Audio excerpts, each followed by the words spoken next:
ಈಗ ಆಚಾರ್ಯ ಶ್ರೀ ಕುಂದಕುಂದರು ಸಮಯ ಸಾರದ ಕರ್ತೃಕರ್ಮ ಅಧಿಕಾರದ ಗಾಥಾ ಸಂಖ್ಯೆ 90 ಹೇಳುತ್ತಾರೆ, ಕೇಳಿರಿ. ಯೇ ಯೇ ಸು ಯಾ ವೋಗೋ ತಿವಿ ಹೋ ಶುದ್ಧೋ ನಿರಂಜನೋ ಭಾವೋ ಜಂಸೋ ಕರೇದಿ ಭಾವಂ ವೋಗೋ ತಸ್ಸೋ ಕಥಾ.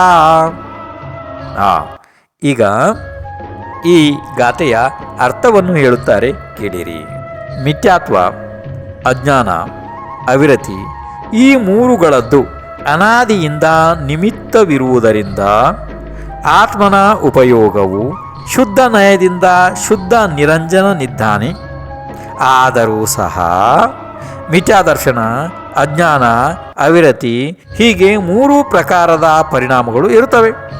ಆ ಆತ್ಮನು ಈ 3ರಲ್ಲಿ ಯಾವ ಭಾವವನ್ನು ಮಾಡುತ್ತಾನೆ ಅವುಗಳದ್ದು ಅವನು ಕರ್ತ ಆಗುತ್ತಾನೆ.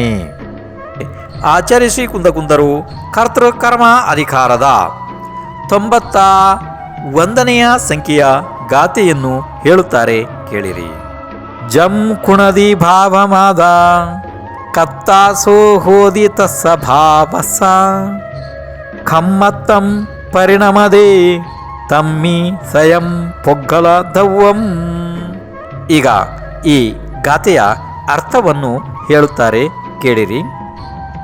ಆತ್ಮನು ಯಾವ ಭಾವವನ್ನು ಮಾಡುತ್ತಾನೆ ಆ ಭಾವದ ಕರ್ತ ತಾನು ಆಗುತ್ತಾನೆ. ಅದರ ಕರ್ತ ಆದ ನಂತರ ಪುದ್ಗಲ ದ್ರವ್ಯವು ತನ್ನಿಂದ ತಾನೇ ಕರ್ಮರೂಪವಾಗಿ ಪರಿಣಮನ ಮಾಡುತ್ತದೆ. ಆಚಾರ್ಯ ಶ್ರೀ ಕುಂದಕುಂದರು ಕರ್ತೃಕರ್ಮ ಅಧಿಕಾರದ ಗಾಥಾ ಸಂಖ್ಯೆ 92 ಹೇಳುತ್ತಾರೆ, ಕೇಳಿರಿ. ಪರಮಪ್ಪಾಣಂ ಕುವ್ವಂ ಅಪ್ಪಾಣಂ ಪೀಯ ಪರಂ ಕರಿಂತೋಸೋ ಅಣ್ಣಾಣಮಾವೋ ಜೀವೋ ಕಮ್ಮಾಣಂ ಖಾರಗೋ ಹೋದಿ. ಈಗ ಈ ಗಾಥೆಯ ಅರ್ಥವನ್ನು ಕೇಳಿರಿ. ಜೀವನು ಸ್ವಯಂ ಅಜ್ಞಾನಿಯಾಗಿ ಪರವನ್ನು ತನ್ನ ರೂಪವಾಗಿ ಮಾಡುತ್ತಾನೆ ಮತ್ತು ತನ್ನನ್ನು ಪರರೂಪವನ್ನಾಗಿ ಮಾಡುತ್ತಾನೆ. ಹೀಗೆ ಅವನು ಕರ್ಮಗಳ ಕರ್ತ ಆಗುತ್ತಾನೆ.